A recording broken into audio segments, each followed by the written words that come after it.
It would appear that the former royal known as the Duke of Sussex, Prince Harry, well, is not one, as we already know, for backing down without a fight. As we all know, he's going full steam ahead in the early part of next year, 2025, in his ongoing battle, of course, with the huge newspaper group over here about what he feels are, well, wrongs and even worse wrongdoings.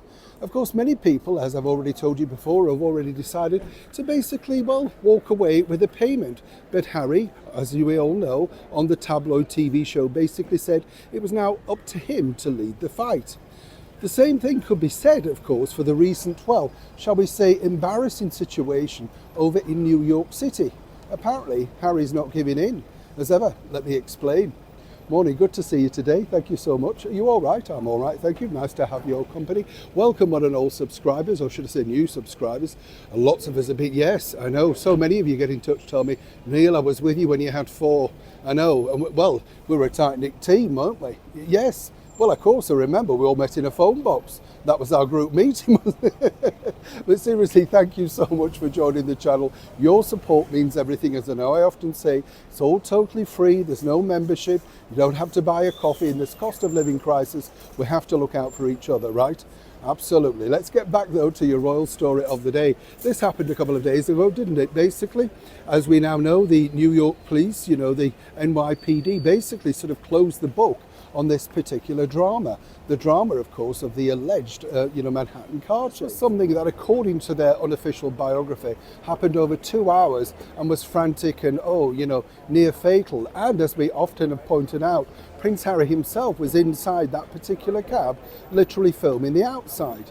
As I also pointed out, what was really strange when you think about it was that the NYPD allegedly kept asking for this particular footage. They felt that this could be instrumental in seeing exactly the situation.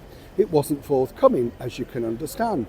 Now, here's where it gets even more confusing, because some people might say, of course, that Harry, as we now know, all thanks to a recent freedom of information request by that particular tabloid newspaper, was pushing hard and fast to find some arrests for these alleged culprits. But you also have to remember, do you remember the yellow cab driver that came forward and said, no, it was pretty calm, it was pretty easygoing, there were no problems, that sort of stuff. This didn't bode well, clearly on camera, as one can imagine, and this could now be used in some kind of evidence. But according to a very well-placed source, once Harry's dealt with the newspapers over here, he's going back, allegedly, to the NYPD. He's unhappy with the conclusions and believes that he can guide them and point them to the exact culprits and the people that put himself, his mother-in-law and his wife in extreme danger on that night when they were once again at an award ceremony in the very heart of New York City.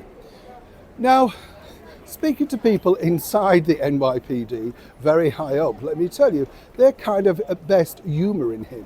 What most people actually do think, as one can imagine in this cost of living crisis, is he went there, he's a celebrity, it was his choice. Now, it happens to many celebrities in New York City, more so though in California. In NYPD, as they call it, the bottom line is celebrities tend to get mostly ignored. But somebody somehow made sure there was lots and lots of paparazzi at that particular event. So you can't have it both ways. Either way, Harry, I am told, wishes to push ahead in 2025. Now, how do we think that's going to play out? Neil Sean in the very heart of London.